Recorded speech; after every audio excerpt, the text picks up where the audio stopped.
جیسے کہ آپ علامہ صاحب نے ہمارے پنجابی کے شعر بھی پڑھے ہیں، اردو کے شعر بھی پڑھے ہیں، بہو سلطان کے شعر پڑھے ہیں، اسی طرح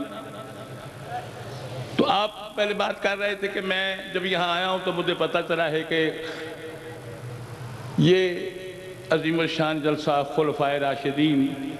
یعنی نبی کے چارہ صحاب جو ہیں اولو العزم صحابی، تو ہم سنی ہیں، میں جو بات کروں گا اس کا ذمہ دار ہوں گا۔ میں کوئی ان پڑھ ذاکر نہیں تھا، میں دارالعلوم محمدیہ سرگودے میں نے وہاں درس پڑھا، اور بکر میں میرا استاد ہے جس نے مجھے یہ ذاکری کفن سکھایا،